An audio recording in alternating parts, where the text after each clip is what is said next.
Assalamualaikum warahmatullahi wabarakatuh dan selamat datang di Bung Tommy Channel. Jangan lupa untuk like YouTube dan klik tulisan subscribe untuk membantu Bung Tommy Channel. Halo, assalamualaikum warahmatullahi wabarakatuh. Syukur alhamdulillah atas limpahan berkah dan rahmat dari Allah Subhanahu wa Ta'ala. Kita semua diberikan kesehatan untuk berkarya dan berkreasi kembali bersama saya Muhammad Tommy Adrianto di Bung Tommy Channel. Pada kali ini saya akan membuat suatu konten yang bercerita tentang profil salah satu tokoh Partai Komunis Indonesia yang pada saat itu menjadi ketua komite pusat dan menjadi salah satu tokoh penting di Partai Komunis Indonesia, yang mana pada saat itu DN Aidit menjadikan PKI menjadi partai terbesar di dunia nomor 3 setelah Uni Soviet dan Republik Rakyat Cina. Dan juga di Indonesia PKI berhasil memperoleh suara terbesar nomor 4 di pemilu tahun 1955. Nah, untuk selengkapnya, untuk mengetahui tentang siapa itu DN Aidit, marilah saya ajak untuk menonton. Dan nama Dipa Nusantara Aidit atau yang lebih dikenal DN Aidit tak bisa dilepaskan dari Partai Komunis Indonesia alias PKI. Aidit menjadi tokoh utama PKI pasca pemberontakan Madiun 1948 hingga 1965. Aidit dilahirkan dengan nama Ahmad Aidit di Belitung pada 30 Juli 1923 lalu. Oleh teman-temannya, dia dipanggil dengan nama Ahmad. Saat kecil, Aidit dididik dengan pendidikan Belanda. Namun demikian, ayahnya Abdullah Aidit terlibat aktif dalam perjuangan melawan pemerintahan kolonial Belanda. Sang ayah juga pernah mendirikan perkumpulan keagamaan bernama Nurul Islam yang berorientasi kepada Muhammadiyah. Jelang dewasa, Aidit memutuskan mengganti namanya dari Ahmad Aidit menjadi Dipa Nusantara Aidit. Perubahan itu mendapat persetujuan dari sang ayah. Saat dewasa, Aidit memutuskan untuk mengadu nasib di Jakarta. Dia mendirikan perpustakaan dan melanjutkan pendidikannya di sekolah dagang. Disinilah dia mulai bersentuhan dengan kaum komunis. Dimulai dengan mempelajari teori politik Marxis dari Perhimpunan Demokratik Sosial Hindia Belanda, kelak berganti nama menjadi PKI. Sejak itu, dia mulai berkenalan dengan orang-orang yang kelak memainkan peranan penting dalam politik Indonesia seperti Adam Malik, Khairul Saleh, Bung Karno, Bung Hatta, dan Muhammad Yamin. Menurut sejumlah temannya, Hatta mulai menaruh banyak harapan dan kepercayaan kepada Aidit. Selain itu, Aidit juga menjadi anak didik kesayangan Hatta. Namun belakangan mereka berseberangan jalan dari segi ideologi politiknya. Dukungannya terhadap paham Marxisme membuat PKI dipercaya Bung Karno sehingga dibiarkan berkembang.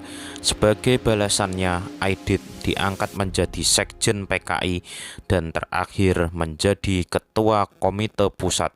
Di bawah kepemimpinannya, PKI menjadi partai komunis ketiga terbesar di dunia setelah Uni Soviet dan RRC. Tak hanya itu, demikian memperkuat basis partainya, dia mengembangkan sejumlah program untuk berbagai kelompok masyarakat seperti Pemuda Rakyat, Girwani, Barisan Tani Indonesia, Lekra, dan lain-lain. Berkat kerja kerasnya itu, Aidit berhasil membawa PKI menjadi partai dengan suara terbanyak keempat pada pemilu 1955. PKI berhasil memperoleh 16,36 suara dan mendapatkan 39 kursi DPR dan 80 kursi konstituante.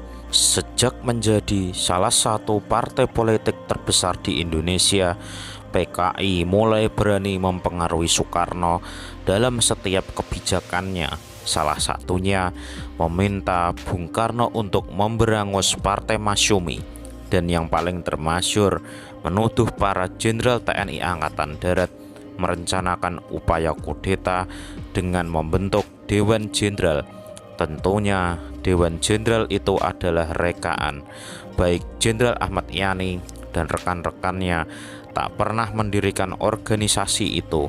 Soeharto dalam sebuah video pengakuannya malah meyakini Dewan Jenderal yang dimaksud Aidit adalah Wanjakti alias Dewan Kepangkatan dan Jabatan Tinggi.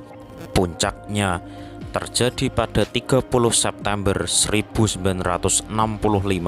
Sekelompok prajurit di bawah kepemimpinan Letkol Untung menyerbu rumah para jenderal yang mereka tuduh akan bertindak makar terhadap Soekarno. 7 jenderal dibunuh, termasuk seorang perwira menengah TNI Angkatan Darat dan polisi. Mayatnya dibuang ke dalam sumur di lubang buaya. Keesokan paginya mereka merebut Radio Republik Indonesia dan menyebarkan berbagai propaganda. Namun tak sampai sehari stasiun radio plat merah itu berhasil direbut kembali oleh Kostrad. Dalam 5 hari pemberontak berhasil diredam. Di bawah perintah Majen Soeharto, sisa-sisa pemberontak diburu ke seluruh penjuru, termasuk Aidit yang diduga otak gerakan 30 September atau disingkat G30S. Setelah menghilang, akhirnya keberadaan Aidit terdeteksi oleh sepasukan TNI Angkatan Darat. Ada berbagai versi tentang kematiannya. Versi pertama, Aidit tertangkap di Jawa Tengah lalu dibawa oleh sebuah batalion Kostrad ke Boyolali. Dia dibawa ke sebuah sumur dan disuruh berdiri di situ. Aidit diberikan waktu setengah jam sebelum dieksekusi. Waktu tersebut digunakan Aidit untuk membuat pidato yang berapi-api hingga membangkitkan kemarahan semua tentara yang mendengarnya, sehingga tidak dapat mengendalikan emosi. Akibatnya senjata mereka menyala dan menembaknya hingga mati. Versi yang lain mengatakan bahwa Aidit diledakkan bersama-sama dengan rumah tempatnya ditahan. Sampai sekarang tidak diketahui di mana jenazahnya dimakamkan. Sejak itu nama dan sosoknya seakan-akan menjadi sesuatu yang haram disebutkan di Indonesia. Itulah tadi tentang DN Aidit yang menjadi pimpinan hidup dan matinya PKI, partai yang terlarang di Indonesia. Saya Muhammad Tommy Adrianto dari Bung Tommy Channel. Sampai jumpa lagi di konten berikutnya. Wassalamualaikum warahmatullahi wabarakatuh.